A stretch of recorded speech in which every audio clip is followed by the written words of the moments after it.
हम निरूपा झा अहाँ सबके प्रणाम कर रहल छी। आइ हम एकटा बहुत सुंदर छठ माता के गीत सुना रहल छी। यदि अहाँ सबके हमर गीत नीक लागत तऽ हमर चैनल मधुर मिथिला का कृपया कऽ के सब्सक्राइब कर लेब और सुनाबी सुंदर सना गीत।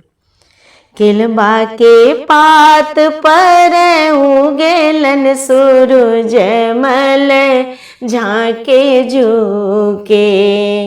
केलबा के पात पर उगेलन सूरज मल झाँके झुके। हे करेलू छठ बरती या से झाँके झुके।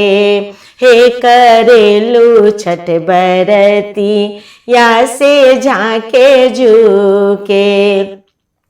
केलबा के पात पर उगेलन सूरज मल झाँके झुके।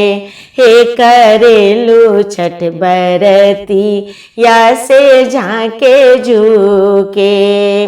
हम तो से पूछी बरतियाए बरती या से ककरा लागी।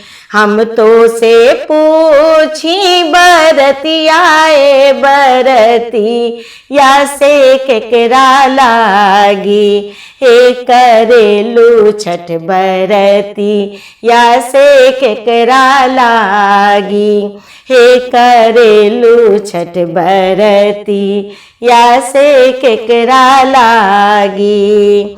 हम रोजे बेटा बातो हने ऐसन बेटा बासे उनके लागी।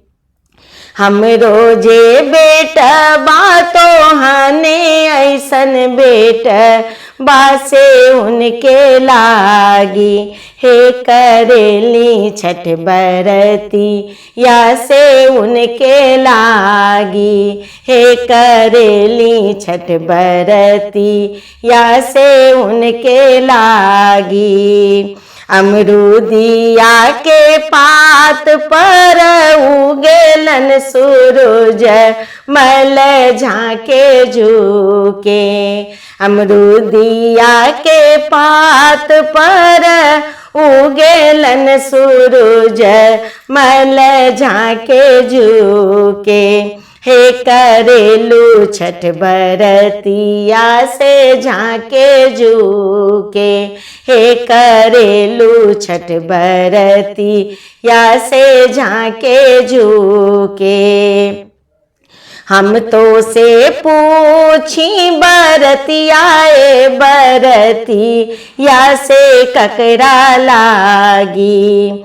हम तो से पूछी बरतियाए बरती या से ककरा लागी। हे करेलू छठ बरती या से ककरा लागी।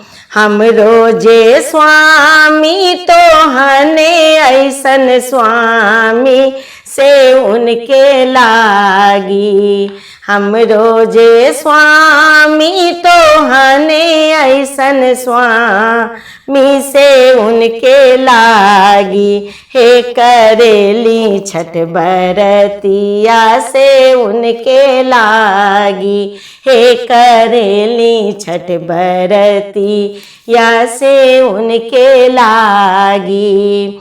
नारियल के पात पर उगेलन सूरज मल झाँके झुके। नारियल के पात पर उगेलन सूरज मल झाँके झुके।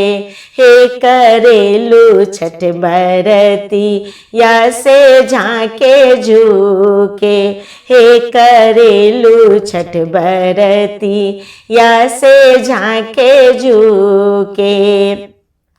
हम तो से पूछी बरतियाए बरती या से ककरा लागी। हम तो से पूछी बरतियाए बरती या से ककरा लागी। हे करेलू छठ बरती या से केकरा लागी। हे करेलू छठ बरती या से केकरा लागी। हमरो जे बेटी तोहने ऐसन बेटिया से उनके लागी। हमरो जे बेटी तोहने ऐसन बेटिया से उनके लागी।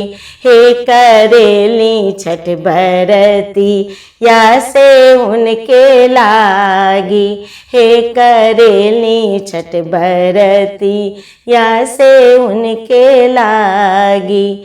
हे करेली छठ बरती या से उनके लागी।